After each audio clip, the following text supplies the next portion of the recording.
Welcome back to our YouTube channel. My self Rahul Chaudhary. आज का बेटा बड़ा इंटरेस्टिंग टॉपिक का नाम इंटीग्रेशन। क्या मीनिंग होता है इंटीग्रेशन का, इस चीज़ के बारे में आज हम लोग यहाँ के केस में समझेंगे। अभी तक अगर बात करें तो हम लोगों को प्रीवियस लेक्चर में ये चीज़ अच्छे से क्लियर हुई कि डिफ्रेंसिएशन का मीनिंग क्या था। हम लोग ने ये चीज़ सीखी कि डिफ्रेंसिएशन का मीनिंग था किसी चीज़ को तोड़ना। इट मीन्स अगर हमारे सामने कोई जनरली फंक्शन दिया जाए, उस फंक्शन को अगर आप लोग छोटे छोटे इंटरवल्स में तोड़ना चाहो और उस छोटे इंटरवल की वैल्यू कितनी आएगी उस चीज़ को फाइंड आउट करने के लिए हम लोग वर्ड क्या यूज करते थे, डिफरेंशिएशन।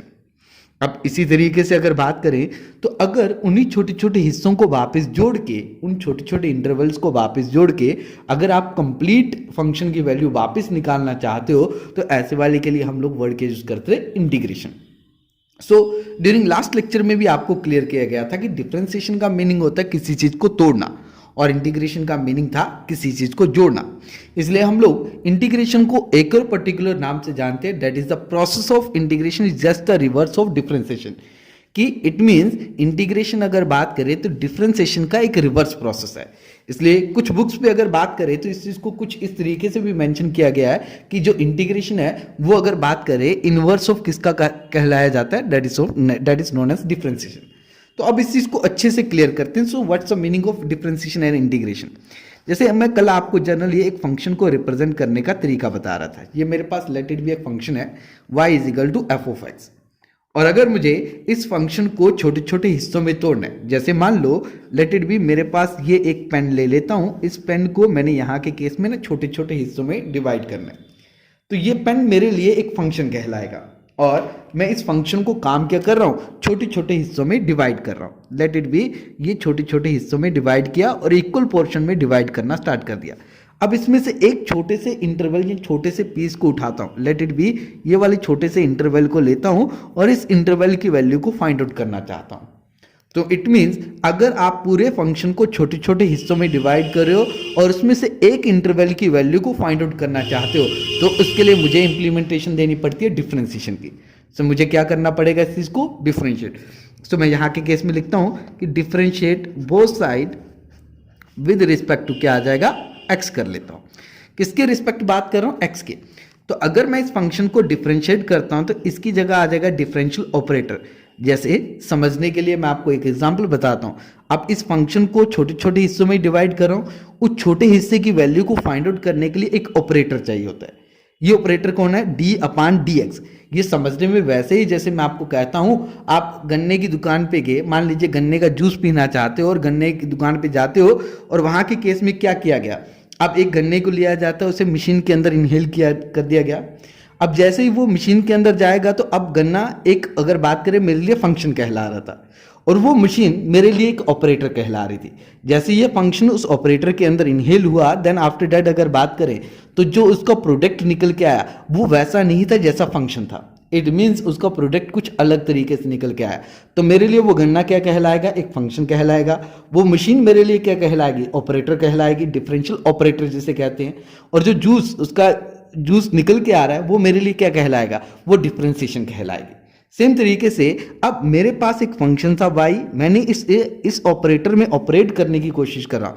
जो ऑपरेट करूंगा तो उसका जो प्रोडक्ट निकल के आएगा वो एज यूजुअल वैसा नहीं होगा जैसा वो फंक्शन था, वो चेंज हो जाएगा।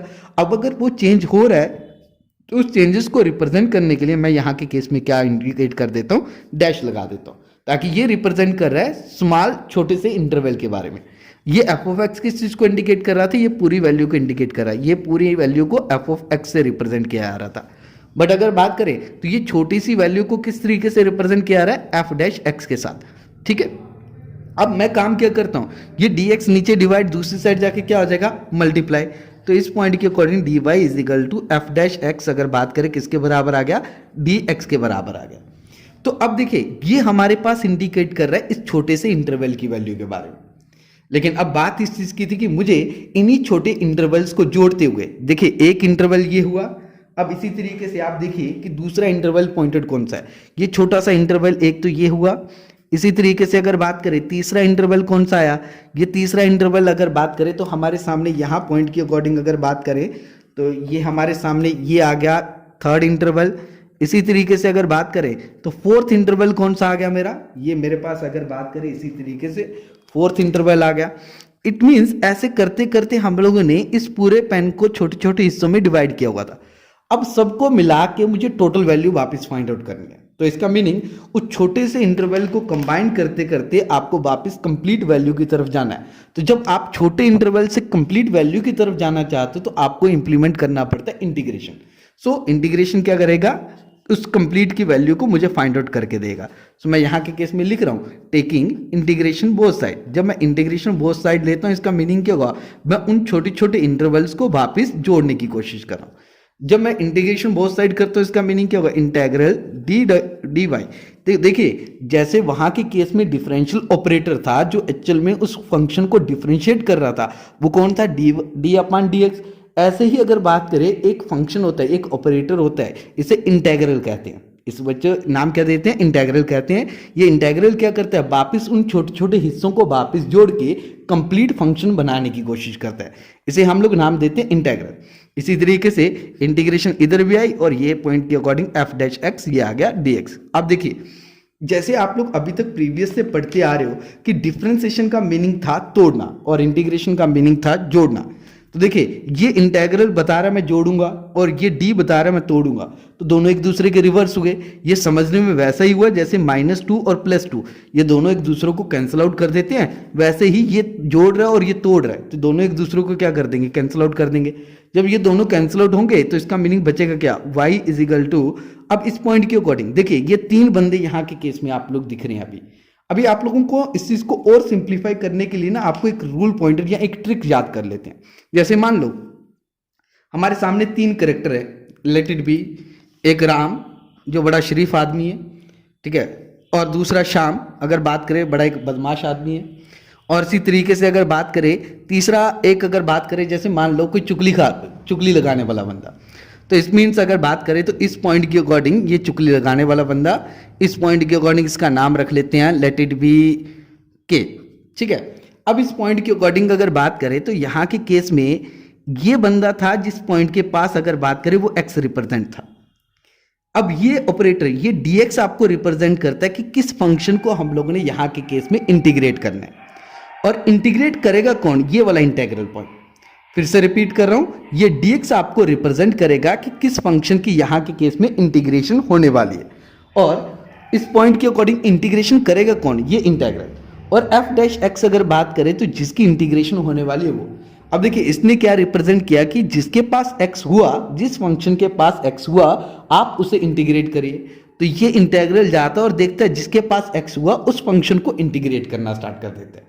तो इसका मीनिंग अब इससे क्लियर हुआ, ये बता रहा था कि एग्जैक्ट जिस बंदे के पास x हुआ आपको उसे पीटना है। तो ये पीटने वाला बंदा इंटीग्रल, इसने देखा कि इसके पास x प्रेजेंट है तो ये इसे इंटीग्रेट, दैट मीन्स इसे पीटना स्टार्ट कर गया, दैट मीन्स इंटीग्रेट करना स्टार्ट कर गया।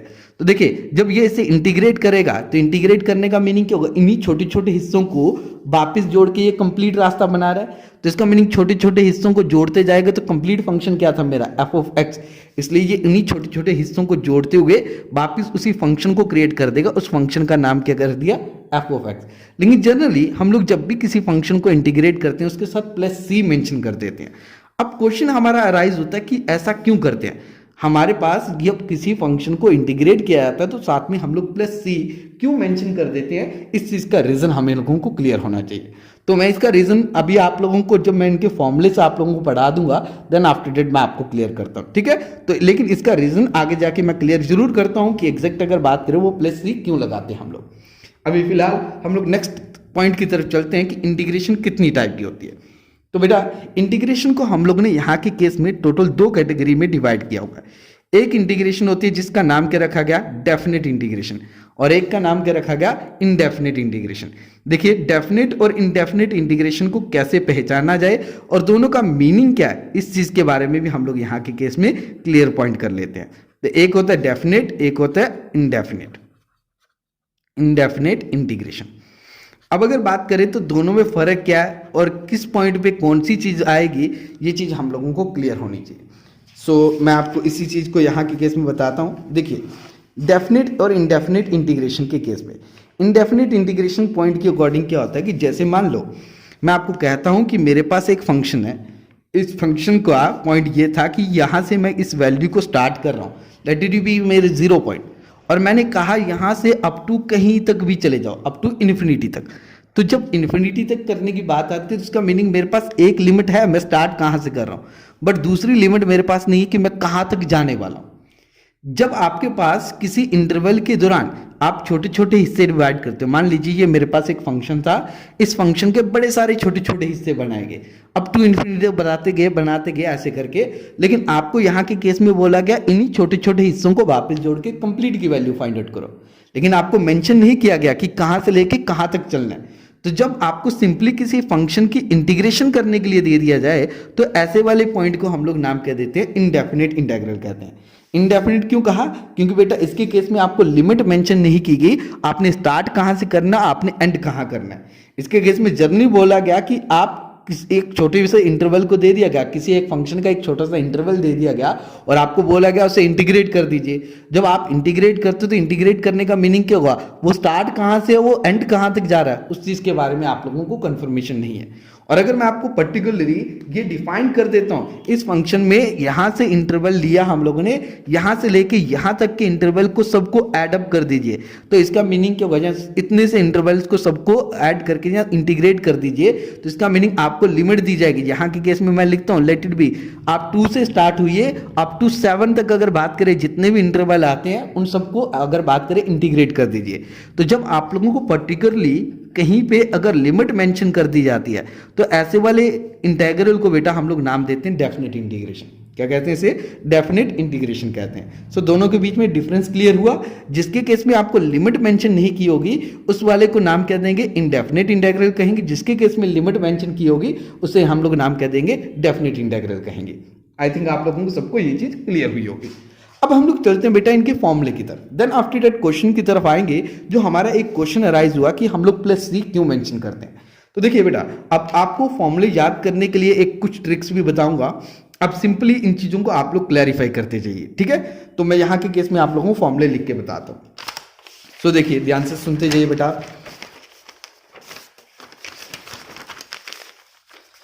देखिए अब अगर बात करें तो सबसे पहले हमारे पास आता था कि हम लोगों ने डिफरेंशिएशन के फॉर्मूले पढ़े हुए थे। लेट इट बी, ये मेरे पास एक फंक्शन के बारे में मेंशन करूंगा। सबसे पहले फंक्शन आ गया, देन आफ्टर दैट अगर बात करें नेक्स्ट नंबर पॉइंट में हम लोग मेंशन कर देंगे, मैं एक मिनट पे दूसरी तरफ ले लेता हूँ ताकि आपको क्लियर दिखता रहे। Let's go. ओके, ये मेरे पास अगर बात करें एक फंक्शन आ गया, और इसी तरीके से अगर बात करें मेरे पास ये डिफरेंशिएशन आ गई उनकी, और डिफरेंशिएशन का मीनिंग के बाद आ गया मेरे पास इंटीग्रेशन।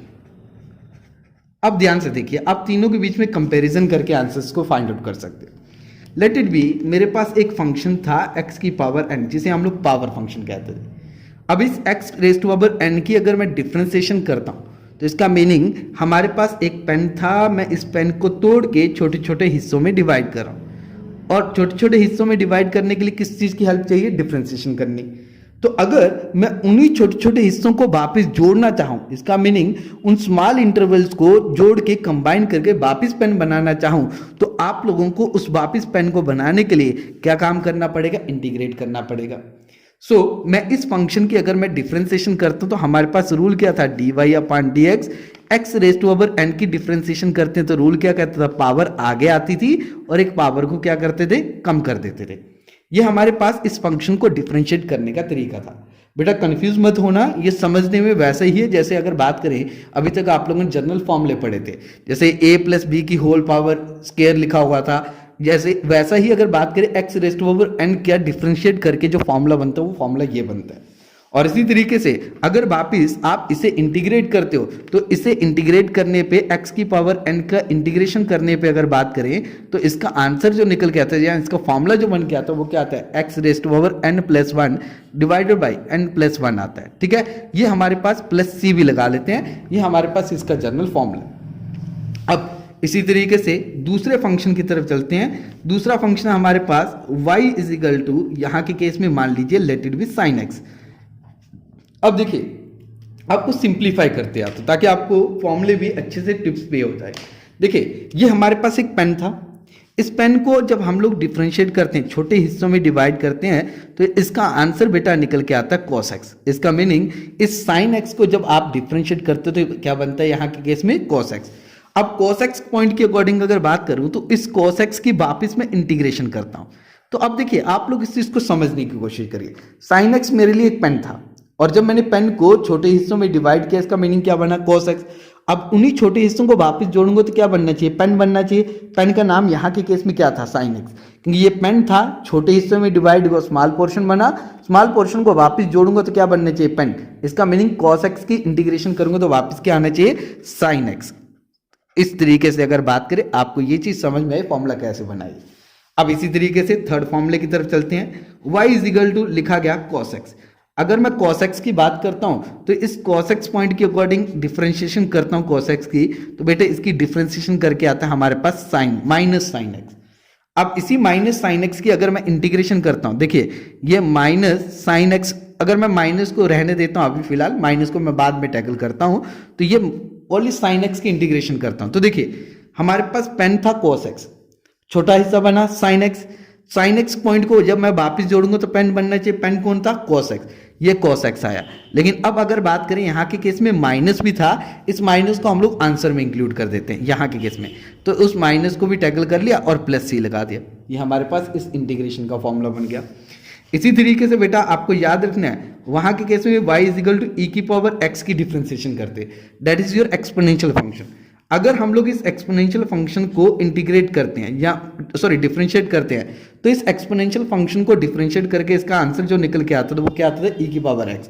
और इसी को वापस अगर इंटीग्रेट करते हैं तो इंटीग्रेट करके इसका आंसर वापस कितना आ जाता है, ई की पावर x। क्योंकि देखिए आपने पेन लिया, पेन के छोटा हिस्सा बनाया, ई की पावर x बना, छोटे हिस्सों को वापस जोड़ेंगे तो पेन बनना चाहिए, पेन को है ई की पावर x, और साथ में क्या लगा दिया हम लोगों ने, प्लस सी।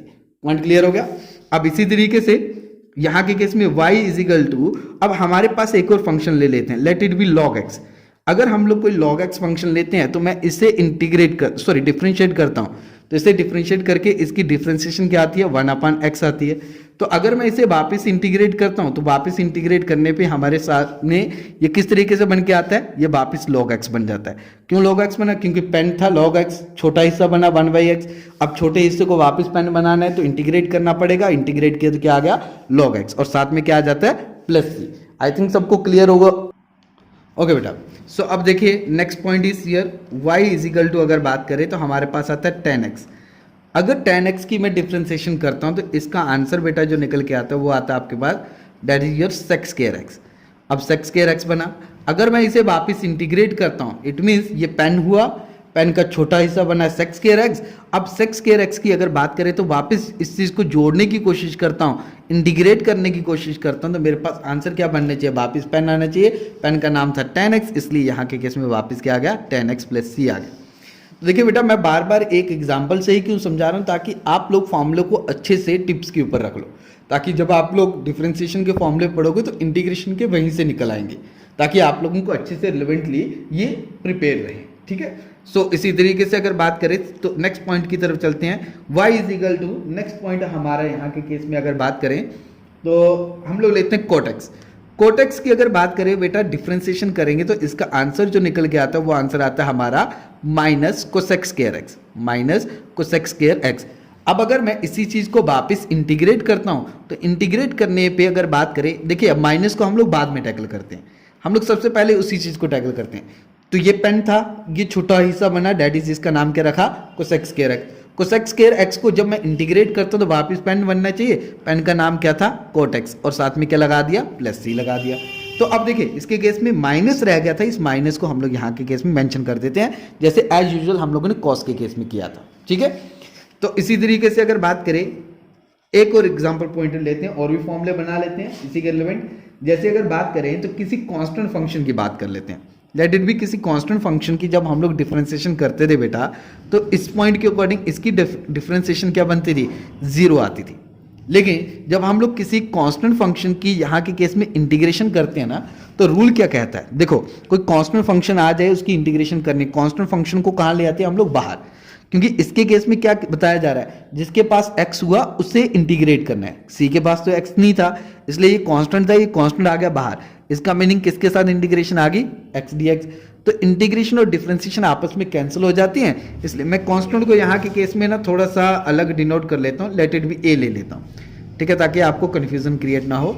ए और क्योंकि आगे भी सी लगाना है इसलिए आपको कन्फ्यूजन ना क्रिएट हो, लेट इट बी ए मान लेते हैं। तो ये इंटेग्रल और ये दोनों कैंसिल हो गए, तो ये ए आया। इस पॉइंट के अकॉर्डिंग जब इसे काट के देखते हैं तो पॉइंटेड क्या आ जाएगा, ए, और यहां से बचा एक्स प्लस क्या आ गया, सी। पॉइंट क्लियर हुआ। तो ये हमारे पास कुछ फॉर्मूले जो आप लोगों को यहाँ के केस में अच्छे से याद रखने हैं। अब इसके अलावा कुछ फॉर्मूले और भी हम लोग टैकल कर लेते हैं, जैसे मैं यहाँ पे लिख देता हूँ।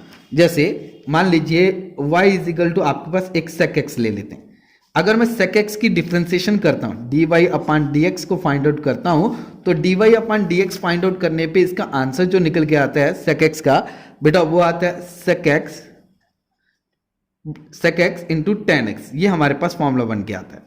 अब अगर बात करें तो हम लोग इसी चीज को इंटीग्रेट करते हैं, तो इंटीग्रेशन ऑफ, देखिए इसकी इंटीग्रेशन करते हैं तो पॉइंटेड क्या आ जाएगा, sec x, और tan x को तोड़ेंगे, सॉरी इंटीग्रेट करेंगे, तो इंटीग्रेट करने में वापस किसके बराबर आ जाएगा। देखो ये पेन था, ये पेन के छोटे हिस्से बने, इन छोटे हिस्सों को वापस कंबाइन किया तो मेरे पास वापस पेन बनना चाहिए, और पेन का नाम क्या है, sec x। पॉइंट क्लियर होगा। साथ में क्या लगाना है, हमेशा प्लस सी लगाना है। आपको ये चीजें याद करवाई मैंने अभी। इसी तरीके से फिर से नेक्स्ट पॉइंट की तरफ चलते हैं, y इज इक्वल टू, अब इसी तरीके से हम लोग चलते हैं cot x की तरफ, सॉरी cosec x की तरफ। अगर मैं cosec x की इंटीग्रेशन, सॉरी डिफरेंशिएशन करता हूं, तो डिफरेंशिएशन करने पे अगर बात करें तो cosec x की डिफरेंशिएशन हमारे सामने बेटा निकल के आती है, दैट इज माइनस, इस पॉइंट के अकॉर्डिंग क्या आ जाएगा, cosec x, और इसी तरीके से आ जाएगा cosec x into cot x। अब अगर मैं इसे वापस इंटीग्रेट करता हूं, दैट इज cosec x, और इसी तरीके से cot x को इंटीग्रेट करता हूं, तो इंटीग्रेट करने का मीनिंग क्या होगा, वापस पेन बनाना। तो ये पेन था, ये छोटा हिस्सा बना, छोटे हिस्से को वापस कंबाइन किया, तो मेरे पास पेन बनना चाहिए। पेन कौन था, cosec x, इसलिए यहाँ के केस में क्या लिख दिया मैंने, cosec x लिख दिया, और साथ में माइनस साइन लगाना, क्योंकि माइनस इस पॉइंट के अकॉर्डिंग मैंने कहा था बाद में टैकल कर लेंगे, और ये प्लस सी आ गया। आई थिंक सबको ये फॉर्मूले थोड़े से रिलेवेंट क्लियर हुए होंगे। तो ये आप लोगों को कुछ फॉर्मूले यहाँ के केस में याद रखनी है, ठीक है, ताकि आपको फॉर्मूले याद रहेंगे तब आप लोग अच्छे से कंसेप्ट को क्लियर कर सकते हो। एक और देख लीजिए, जैसे y is equal to X मान लो, y is equal to X point के अकॉर्डिंग अगर बात करें तो इससे डिफ्रेंशिएट करते थे जब, तो d अपॉन डी एक्स, ये दोनों कैंसिल हो जाते थे, इसकी इंटीग्रेशन आती थी 1। और अगर मैं ये पेन मान के चल रहा हूँ, और ये अगर बात करें छोटा हिस्सा है, इसका मीनिंग 1 इंटू डी एक्स की अगर मैं इंटीग्रेशन करता हूँ तो इसका मीनिंग 1 इंटू डी एक्स क्या आ जाएगा बेटा, डी एक्स बन जाएगा, इंटीग्रेशन और डिफरेंशिएशन कैंसिल हो जाएगी, इसका मीनिंग बचा क्या, एक्स प्लस सी। ये हमारे पास इसका आंसर निकल के आएगा। पॉइंट क्लियर हो गया। देख लीजिए वापस पेन बन गया उसी पॉइंट के अकॉर्डिंग। अब आप लोगों को इसी के रिलेवेंट अगर बात करें तो हम लोग क्वेश्चंस को कैसे सॉल्व आउट करते हैं, इन चीज़ों के बारे में मैं यहाँ के केस में अब रूल्स आप लोगों को सिखाऊंगा। लेकिन उससे पहले मैंने आपको स्टार्टिंग में एक क्वेश्चन अराइज किया था कि हम लोग जब इंटीग्रेशन कर रहे हैं तो हम लोग प्लस सी क्यों इंडिकेट कर रहे हैं। अब प्लस सी के बारे में हम लोग यहाँ के केस में समझ लेते हैं। सो देखिए, मैं आप लोगों को सामने ये फॉर्मूले भी रख देता हूँ ताकि जब आप लोग साथ साथ में क्वेश्चन को सॉल्व आउट करो आपको फॉर्मूले अच्छे से याद रहें, और उस फॉर्मूले को देख देख के हम लोग साथ साथ में टैकल करते जाएंगे क्वेश्चन को, ठीक है। सो देखिए, एक एग्जाम्पल से मैं आपको समझाता हूँ वो प्लस सी क्यों लगाते थे। लेट इट बी, मेरे पास एक फंक्शन है 3x + 7 ले लेता हूँ, और ये 3x + 7 मेरे लिए क्या कहलाएगा, एक पेन कहलाएगा। और मैंने अब काम क्या करना है, इस पेन को वापस कंबाइन, पहले छोटे हिस्सों में डिवाइड करूंगा। तो अगर मुझे इसे छोटे हिस्से बनाने हैं तो इसका मीनिंग क्या करना पड़ेगा, डिफरेंशिएट करना पड़ेगा। बोथ साइड किससे कर दिया, विद रिस्पेक्ट टू x कर दिया। जब मैं x के साथ डिफरेंशिएट करता हूं तो क्या आ जाएगा, dy अपान क्या आ जाएगा, dx। इसका मीनिंग ऑपरेटर इंप्लीमेंट करना पड़ेगा। ऑपरेटर का नाम क्या था, d अपान dx। इसी पॉइंट के अकॉर्डिंग यहाँ के केस में भी उस ऑपरेटर को इंप्लीमेंट किया, d अपान dx। किसके ऊपर ऑपरेटर इंप्लीमेंट हो रहा है, 3x + 7। और डिफरेंशिएशन का रूल था कि अगर दो फंक्शन आपस में ऐड हो रहे हैं तो डिफरेंशिएशन दोनों के साथ इंडिविजुअली टूट जाती है। तो इस पॉइंट का मीनिंग क्या होगा, d upon dx is equal to कितना आ गया, d अपान dx। इस पॉइंट के अकॉर्डिंग 3x पॉइंट के ऊपर भी आ गया, और प्लस इसी तरीके से d अपान dx किसके ऊपर आ गया, 7 के ऊपर भी डिफरेंशिएशन आ गया। अब इसी पॉइंट के अकॉर्डिंग dy अपान dx अगर बात करें तो यहाँ के केस में कांस्टेंट फंक्शन पॉइंट के अकॉर्डिंग देखते हैं। तो देखिए, डिफरेंशिएशन कहते हैं कि जब कोई कांस्टेंट फंक्शन किसी वेरिएबल के साथ मल्टीप्लाई हो रहा हो तो आप कांस्टेंट को बाहर लेके आ सकते हो। तो कांस्टेंट बाहर आया, इसका मीनिंग बचा dx अपान क्या आ गया, dx। और इसी तरीके से किसी कांस्टेंट फंक्शन की अगर मैं बात करूं डिफरेंशिएशन, तो आप लोगों ने जैसे अभी रिलेवेंट पढ़ा कि कांस्टेंट फंक्शन की डिफरेंशिएशन हमेशा कितनी होती है, 0। और इसी पॉइंट के अकॉर्डिंग अगर बात करें तो यहाँ के केस में कांस्टेंट फंक्शन की डिफरेंशिएशन कितनी होगी, 0। अब देखिए ये dx और dx आपस में कैंसिल हो गए, तो यहाँ के केस में क्या बच गया, dy upon dx is equal to कितना आ गया, 3। तो इट मीन्स डिफरेंशिएशन करने के बाद छोटा हिस्सा हमारे पास ये बचा होगा बनना चाहिए। तो देखिए इसका मीनिंग मैं इंटीग्रेट कर रहा हूँ 3dx की। तो देखिए मैं इसी चीज़ को थोड़ा सा शफल कर लेता हूँ, ये dy, ये dx नीचे डिवाइड दूसरी साइड जाके क्या हो जाएगा, मल्टीप्लाई हो जाएगा, ये आ जाएगा 3dx। अब देखिए अगर मैं इसी को इंटीग्रेट करता हूँ तो इंटीग्रेट करने का मीनिंग क्या होगा, integral dy is equal to integral 3dx आ गया। इस पॉइंट के अकॉर्डिंग ये वैल्यू आ गई। अब इंटीग्रेशन और डिफरेंशिएशन आपस में क्या हो जाती है, कैंसिल। इस पॉइंट के according y is equal to ये 3 कांस्टेंट बाहर आ गया, इंटेग्रल dx आ गया। अब इंटीग्रेशन और डिफरेंशिएशन आपस में फर्दर कैंसिल हो गए, तो इसका meaning y is equal to क्या आ गया, 3x। अब देखिए हम लोगों ने जो पेन लिया था उसका नाम था 3x + 7। जब उसे डिफरेंशिएट किया, छोटा हिस्सा बना, छोटे हिस्से की वैल्यू कितनी आई, only that is dy is equal to 3dx। लेकिन जब मैं इसे वापस कंबाइन करूंगा तो मेरे पास वापस पेन ऐसा बनना चाहिए था। लेकिन इस पॉइंट में आप लोगों ने एक चीज़ को एनालाइज किया कि कांस्टेंट फंक्शन जो था वो यहाँ पे नहीं दिख रहा था। जब कांस्टेंट फंक्शन नहीं दिखेगा, इसका मीनिंग हम लोग उस कांस्टेंट फंक्शन को रिप्रेजेंट करने के लिए यहाँ के केस में +c लिखते थे। दैट इज वाई हम लोगों को हर बार जब इंटीग्रेशन करते थे +c को मेंशन करना पड़ता था। सो अब आप लोगों को रीजन क्लियर हुआ होगा कि एग्जैक्ट हम लोग क्यों +c को यहाँ के केस में मेंशन करते थे। अब बेटा नेक्स्ट पॉइंट की तरफ चलते हैं। तो नेक्स्ट पॉइंट हमारे पास यहाँ के केस में क्या निकल के आता है कि हम लोग इसके केस में इंटीग्रेट कैसे करें। अब देखिए हमारे पास इंटीग्रेशन को इंप्लीमेंट करने की अगर बात करें तो बेटा जनरली 2 टाइप के मेथड होते हैं। लेकिन आप लोगों को जो क्लास 11th की फिजिक्स में रिलेवेंट चाहिए वो एक ही टाइप की जनरली हमारी इंटीग्रेशन रहेगी, जिसे हम लोग सिंपल इंटीग्रेशन कहते हैं। लेकिन उसके लिए कुछ प्रॉपर्टीज़ को आप लोगों को याद रखना पड़ेगा। अब वो प्रॉपर्टीज़ क्या है, देन आफ्टर दैट हम लोग इसकी इंटीग्रेशन पॉइंट के अकॉर्डिंग इनके कुछ क्वेश्चंस को प्रैक्टिस के लिए करते हैं। सो देखिए बेटा, पहली प्रॉपर्टीज़ की है कि अगर कहीं पे 2 फंक्शन आपको दिए गए, u और v 2 फंक्शन दिए गए हैं और इन 2 फंक्शन को इंटीग्रेट करने के लिए आप लोगों को बोल दिया गया, तो इंटीग्रेशन का रूल कहता है कि इंटीग्रेशन दोनों के साथ इंडिविजुअली टूट जाती है। इसका मीनिंग इंटीग्रेशन u के साथ भी टूट जाएगी और सिमिलरली इंटीग्रेशन v के साथ भी टूट जाएगी। अब इसी तरीके से अगर कहीं 2 फंक्शन आपस में माइनस हो रहे हैं तो इंटीग्रेशन का रूल है कि ये इंटीग्रेशन वापस दोनों फंक्शन के साथ इंडिविजुअली यहाँ के केस में क्या हो जाती है, टूट जाती है। इसी तरीके से v के साथ भी इंटीग्रेशन टूट जाएगी। ये बेटा इनकी बेसिक प्रॉपर्टीज हैं जो प्रॉपर्टीज एक्सप्लेन करती है कि इंटीग्रेशन किसके साथ किस तरीके से टूटने वाली है। पॉइंट क्लियर हो गया। ओके, अब इसी तरीके से एक और चीज याद रख लीजिए, इंटीग्रेशन अगर किसी कांस्टेंट फंक्शन की कर रहे हैं तो रूल के हिसाब से क्या कहता है, ये c बाहर आ जाएगा और इंटीग्रेशन किसकी होगी, ओनली dx की। पॉइंट क्लियर हो गया। अब आपको बेसिक रूल्स के बारे में जानकारी हुई। अब इसी पॉइंट के अकॉर्डिंग अगर बात करें तो हम लोग इंटीग्रेशन के कुछ क्वेश्चंस को टैकल करते हैं। लेकिन उनको टैकल करने से पहले मैं इंटीग्रेशन के क्वेश्चन की वेरिएशन आपको बता देता हूँ, किस किस टाइप की वेरिएशन के क्वेश्चन आपके सामने अभी निकल के आएंगे। तो अगर बात करें 2 टाइप के क्वेश्चंस की वेरिएशन आपके सामने निकल के आएगी। एक आपका सिंपल फंक्शन, जिसमें अगर बात करें किसी एक सिंपल से फंक्शन को प्लस या माइनस पॉइंट के अकॉर्डिंग दे दिया जाएगा और आप लोगों को उसे इंटीग्रेट करना है, ठीक है। और एक अगर दूसरा फंक्शन की बात करूं जिसका नाम क्या रखा गया, कंपोजिट फंक्शन। बेटा कंपोजिट फंक्शन वो फंक्शन होते हैं जिनके केसेस में फंक्शन के अंदर फंक्शन बनाओ। जैसे मैं एग्जांपल अभी बताता हूं, जैसे यहाँ के केस में लिख दिया गया sin x into cos x. अब देखिए ये साइन के साथ यहाँ के केस में इंडिविजुअली अपना x है और इस कॉस के पास अपना इंडिविजुअली x है। जब किसी फंक्शन के पास इंडिविजुअली अपना अपना वेरिएबल हो, ऐसे वाले फंक्शन को हम लोग क्या कहते हैं, सिंपल फंक्शन। और अगर ऐसी चीज हो कि जब किसी फंक्शन के पास अपना एक्स तो नहीं है, डेट इज अगर बात करें अपना डिपेंडेंट वेरिएबल नहीं है, बट वो किसी के डिपेंडेंट वेरिएबल को यूज कर रहा है, जैसे कॉस साइन एक्स। देखिए कॉस का एक्स तो नहीं है, बट ये एक्स किसका यूज कर रहा है यहाँ के केस में, साइन का।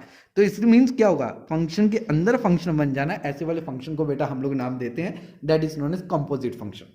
अब कंपोजिट फंक्शन के केस में किस तरीके से इंटीग्रेट किया जाता है, इन चीजों के बारे में हम लोग क्लियर करते हैं, ठीक है। सो अभी सीधा क्वेश्चंस की तरफ आते हैं, क्वेश्चंस की किस तरीके से वेरिएशन आएंगी और इन क्वेश्चंस को साथ साथ में टैकल करते हैं। सो देखिए बेटा, अभी तो फिलहाल जो मैं इंटीग्रेशन करने लगूँ वो सिंपल फंक्शन की करूंगा, दैट मीन्स इनडेफिनेट इंटीग्रेशंस के क्वेश्चन सॉल्व आउट करूंगा। तो आफ्टर दैट मैं डेफिनेट वाले भी करूंगा, ठीक है। तो डेफिनेट और इनडेफिनेट में इतना ज़्यादा फर्क नहीं आएगा, वो बड़ी ज़्यादा सिंपल है। डेफिनेट और इनडेफिनेट में फ़र्क ये आएगा कि जब एक में लिमिट आ जाएगी, बस लास्ट में लिमिट की थोड़ी सी चेंजेस करेंगे। पहले मैं करता हूँ इनडेफिनेट इंटेग्रल की, तो इनके कुछ क्वेश्चंस लेते हैं और कुछ क्वेश्चंस की वेरिएशंस को हम लोग सॉर्ट आउट कर लेते हैं। देखिए पहला क्वेश्चन लेते हैं, लेट इट बी, हमारे सामने एक बेसिक सा क्वेश्चन दिया गया है। लेट इट बी, मैं यहाँ से आपको कुछ क्वेश्चन प्रैक्टिस के लिए भी दूंगा। अभी फिलहाल मैं कुछ क्वेश्चंस को बताता हूँ।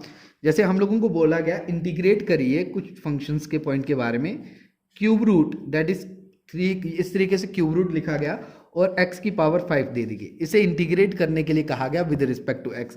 तो देखिए इसे अगर इंटीग्रेट करना है तो सबसे पहले कैसे मेंशन किया जाए, x की पावर 5 की होल पावर कितनी आ गई, 1/3 आ गया, और इस पॉइंट के अकॉर्डिंग ये आ गया dx। अब क्यूब रूट को लिखने का तरीका ये है बेटा, स्केयर रूट को जैसे हमारे पास रूट लिखा होता है, इस रूट का मीनिंग होता है 1/2, दैट इज स्केयर रूट कहते हैं। अगर इसके बाहर 3 लिख दिया जाए इसका मीनिंग होता है क्यूब रूट, अगर बाहर 5 लिख दिया जाए इसका मीनिंग क्या होगा, 5th पावर। तो अब ये हमारे पास बना, और हम लोगों ने 8th क्लास में रूल पढ़ा था a की पावर m और इसकी होल पावर n। इसका रूल था a की पावर मल्टीप्लाई, पावर आपस में क्या आ जाती थी, मल्टीप्लाई। सिमिलरली हम लोग इसी पॉइंट के अकॉर्डिंग x की पावर कितनी आ जाएगी, 5/3 आ गया, क्योंकि पावर को आपस में मल्टीप्लाई कर दिया।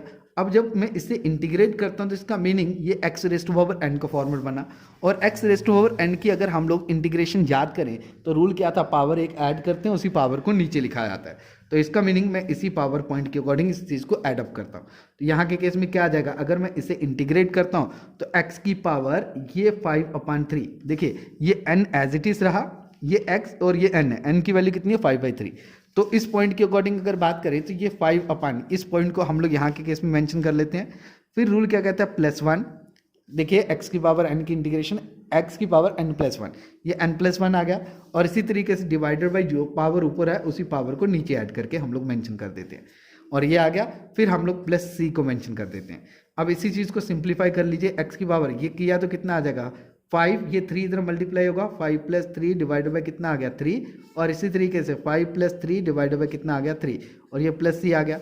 इसी चीज़ को सिंप्लीफाई करते हैं, x की पावर कितनी आ गई 8/3 डिवाइडेड बाई कितना आ गया 8/3। इसी चीज़ को शफल कर लेते हैं तो पॉइंट के अकॉर्डिंग क्या आ जाएगा यहाँ के केस में सोल्यूशन, x की पावर 8/3, और ये 3 शफल करके कहाँ चला जाएगा ऊपर, इस पॉइंट के अकॉर्डिंग 3/8, और प्लस क्या आ गया c, दैट्स योर आंसर। ठीक है, अब ऐसे ही अगर बात करें कुछ क्वेश्चंस की और टैकलमेंट करते हैं। जैसे हम लोगों को एक क्वेश्चन दिया गया, integration of 3x² plus 1/x² minus 2x, इसकी इंटीग्रेशन करने के लिए आप लोगों को मेंशन कर दिया गया। तो रूल क्या था, जब फंक्शन आपस में मल्टीप्लाई हो रहे हैं तो फंक्शन सबके साथ टूट जाता है। तो इस पॉइंट के अकॉर्डिंग 3x² के साथ भी इंटीग्रेशन टूट गई। इंटीग्रेशन यहाँ के केस में अगर बात करें, ये dx भी सबके साथ मल्टीप्लाई कर रहा हूँ, ठीक है, ये dx यहाँ पे मेंशन कर दिया, ये 1/x² पॉइंटेड आया, और ये dx आ गया यहाँ के केस में, माइनस ये इंटीग्रेशन 2x dx आ गया। ठीक है, अब रूल के अकॉर्डिंग 3 तो कांस्टेंट है, कांस्टेंट कहाँ आ जाता है बाहर, क्योंकि अभी रूल मैंने आपको सिखाया किसी कांस्टेंट फंक्शन की अगर बात करें तो यहाँ के केस में कांस्टेंट फंक्शन आ जाए तो उस पॉइंट के अकॉर्डिंग हम लोग उस चीज़ को कहाँ ले आते हैं, बाहर। 3 बाहर आ गया, इस पॉइंट के अकॉर्डिंग x² की इंटीग्रेशन कर ली। इसी पॉइंट के अकॉर्डिंग इंटेग्रल 1/ क्या आ जाएगा, x² आ गया, ये आ गया dx। इस पॉइंट के अकॉर्डिंग अगर बात करें 2 बाहर आ गया, किसकी इंटीग्रेशन होगी, ओनली x की। तो हम लोगों ने 3 बाहर ले लिया तो x की इंटीग्रेशन करते हैं, ये x की पावर 2 है, तो पावर 2 हुई तो इसका मीनिंग क्या होगा, 3/ कितना आ जाएगा 3, क्योंकि पावर एक इंक्रीज करनी है उसी पावर को नीचे लिखना है। ये पावर 2 थी, यहाँ के केस में x raise to power n का फॉर्मूला लगेगा, तो 1 ऐड किया तो 3 बन गया, और इसी पावर को नीचे लिख दिया। अब इसी सिमिलरली वे से अगर बात करें तो इस पावर को मैं ऊपर ले आता हूँ, इस पॉइंट के अकॉर्डिंग x की पावर कितनी आ गई -2, और ये dx एज इट इज रहा, ये -2, x की पावर अभी कितनी है 1, और 1 पॉइंट के अकॉर्डिंग क्या आ जाएगा, x की पावर 2 डिवाइडेड बाय क्या आ जाएगा 2, और साथ में +c आ जाएगा। ठीक है, अब इसी पॉइंट के अकॉर्डिंग ये 3 और 3 आपस में कैंसिल हो गए। इस पॉइंट के अकॉर्डिंग बचा क्या हमारे पास, यहाँ के केस में बचा x की पावर 3 प्लस इसकी पावर को एक ऐड करना है, एक ज़्यादा करेंगे तो कितना आ जाएगा, -2 + 1 कितना हो गया, -1 डिवाइडेड बाय क्या आ गया नीचे -1। इस पॉइंट के अकॉर्डिंग -2, सॉरी ये ऐसा करता हूँ, ये 2 और ये 2 आपस में कैंसिल कर लेते हैं, तो बचा क्या मेरे पास x की पावर 2 + c, और इसी चीज़ को सिंप्लीफाई करके आप लिख लो तो उस पॉइंट के अकॉर्डिंग ये हमारे लिए आंसर कहलाएगा। आई होप कि आप लोगों को ये क्वेश्चंस क्लियर हुआ होगा। अब थोड़ी सी क्वेश्चंस की वेरिएशन को और बढ़ाते हैं ताकि और थोड़ा सा क्वेश्चन के लेवल को इंक्रीज करके हम लोग उन क्वेश्चंस को भी सॉल्व आउट करते हैं। देखिए जैसे अगर बात करें हमारे सामने अब एक लिमिट वाले क्वेश्चंस को, सॉरी, एक कंपोजिट टाइप के फंक्शंस की इंटीग्रेशन कैसे की जाती है उस चीज को समझ लेते हैं। देखिए अब लेट इट बी, मेरे पास एक cos x sin x ये dx दे दिया गया। ये कंपोजिट फंक्शन की इंटीग्रेशन कैसे की जाती है? देखिए कंपोजिट फंक्शन के केस में सबसे पहले आपको पहचानना कि ये फंक्शन कंपोजिट है कि नहीं। तो देखिए cos के पास अपना x नहीं है बट ये sin का x यूज कर रहा है। तो जब कंपोजिट फंक्शन की रूल होता है, जो सबसे पहले फंक्शन दिखे उसके ऊपर इंटीग्रेट इंप्लीमेंटेशन करिए, और जो अगला फंक्शन हो तो उसके ऊपर आप लोगों को क्या इंप्लीमेंट करना है, डिफरेंशिएशन। पहले के ऊपर इंटीग्रेशन, अगले फंक्शन के ऊपर डिफरेंशिएशन, और उसके डिफरेंशिएट करके उसे लिखना कहाँ पे, डिनोमिनेटर में। आप इस चीज को वैसे ही समझ सकते हो एक एग्जांपल से।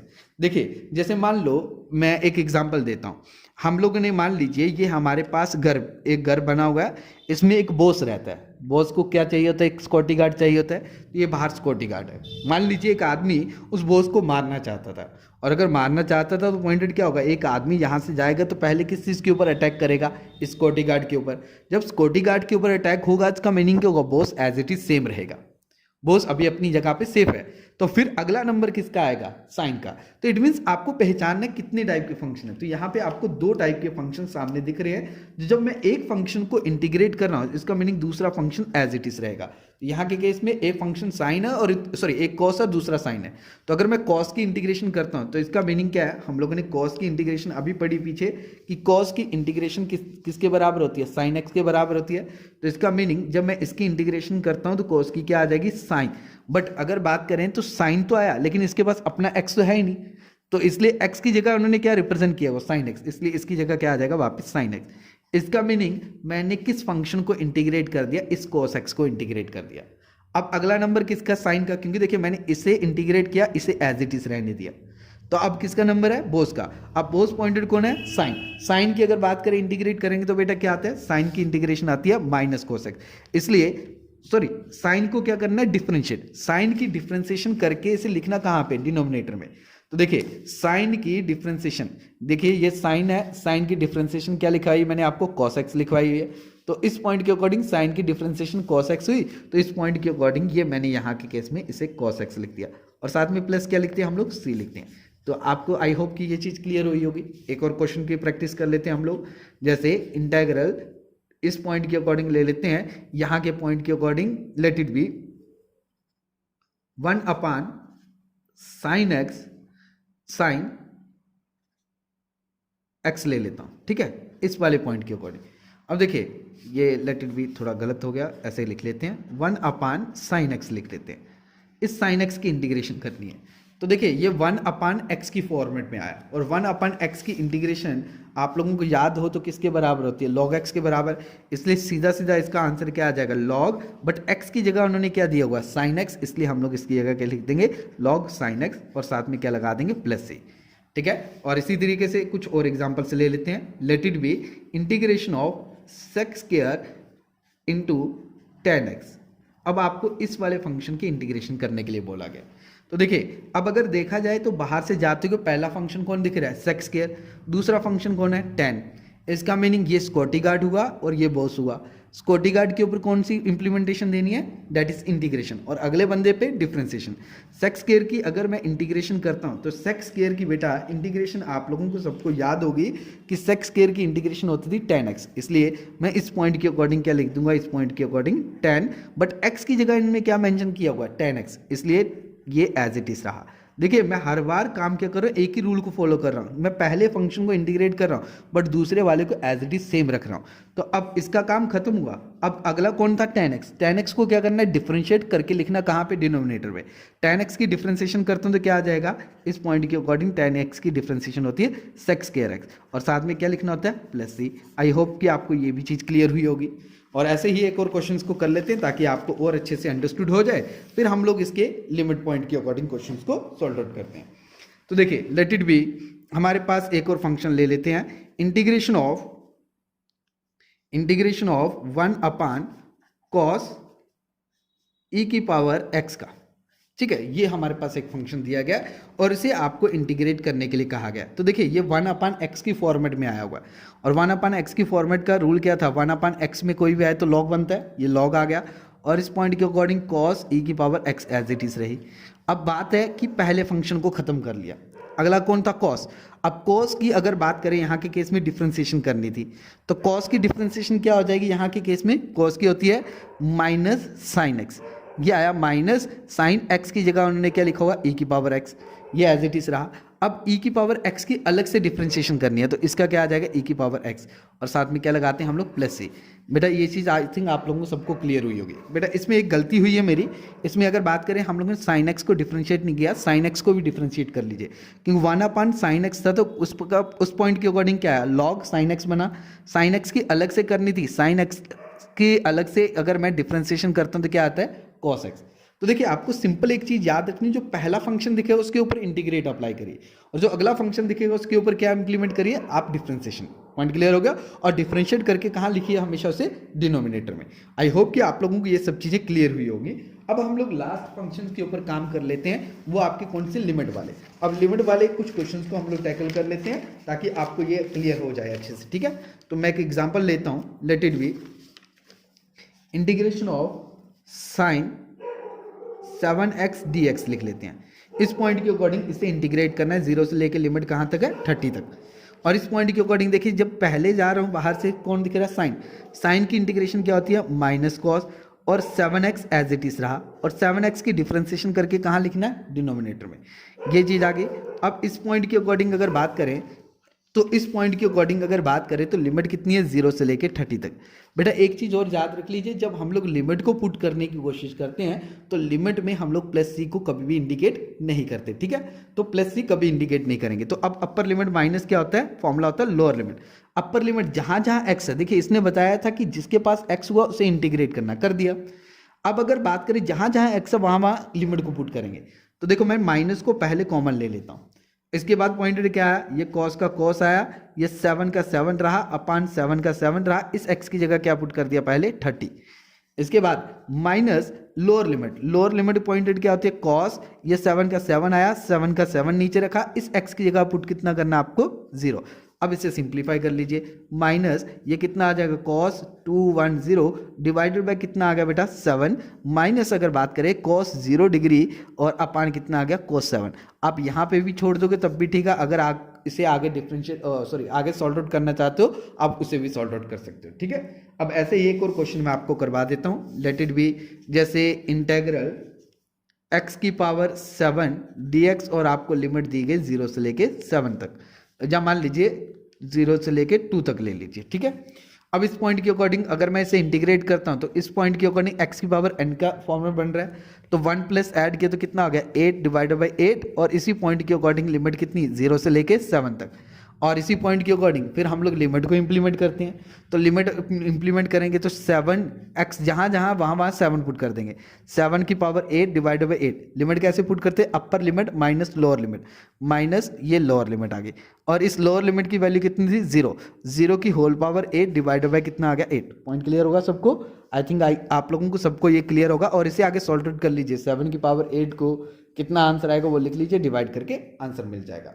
आई होप कि आप लोगों को सबको इंटीग्रेशन के बारे में क्लियर हुआ होगा कि इंटीग्रेशन हम लोग कैसे सॉल्व आउट करते हैं। तो मैं अभी आपको कुछ क्वेश्चंस प्रैक्टिस के लिए बता देता हूं। आप अगर बात करें वीडियो को पॉज करके रोक के एक जगह पे आप इन क्वेश्चंस को लिख लीजिए, देन आफ्टर दैट आप प्रैक्टिस कर सकते हो। तो देखिए ये फर्स्ट क्वेश्चन है, integrate the following function with respect to x and find the limit. इसमें लिमिट दी गई है 2 से लेके 4 तक। पहला क्वेश्चन है एक्स की पावर 3 एंड सेकेंड है रूट एक्स। ऐसे ही कुछ क्वेश्चन है, इवेल्युएट द फॉलोइंग इंटेग्रल्स, जैसे इंटेग्रल की वैल्यू 15 से लेके 30 तक cos 4x माइनस 3 dx आ गया, 0 से लेके 30 तक sin 7x dx आ गया, 0 से लेके 30 तक cos 5x dx आ गया, और इसी तरीके से 0 से लेके 10 तक sec square 3x plus 6 dx आ गया, ठीक है। अब ये आप लोग वीडियो को रोक के आप इन क्वेश्चंस को सॉल्व आउट कर लीजिए। और ऐसे ही अगर बात करें तो कुछ क्वेश्चंस और भी मैं आपको बता देता हूं, जैसे प्रैक्टिस के लिए integrate the following questions with respect to x. इनको सिंपल इंटीग्रेट करना है। ये क्यूब रूट, ये मैंने अभी आपको सॉल्व आउट करके बताया, ये एक आपके पास फंक्शन दिया गया, ये बेटा इनको इंटीग्रेट करना है। सिंपली इंटीग्रेट करिए, इंटीग्रेट बोथ साइड कर लिया तो इसका मीनिंग इंटीग्रल इसके साथ भी टूट जाएगा, इंटीग्रल इसके साथ भी टूट जाएगा, देन आप इसे सॉल्व आउट करिए, ठीक है। इंटीग्रेशन इसके साथ भी, और सेम ये क्वेश्चंस आप लोगों को मेंशन किए गए। आप वीडियो को रोक के एक जगह पे आप इन क्वेश्चंस के ऊपर प्रैक्टिस कर सकते हो। ठीक है। आई होप कि सबको इंटीग्रेशन अच्छे से क्लियर हुई होगी। अगर फर्दर आपको कोई डाउट हुआ तो आप वीडियो को फिर से रोक के और फिर से वापस रिपीटली इस चीज़ को सुन लीजिए, आपको आई थिंक ये डाउट्स क्लियर हो जाएंगे। ठीक है, ओके। सो आज के लिए इतने करते हैं। Okay, thank you and have a good day बेटा।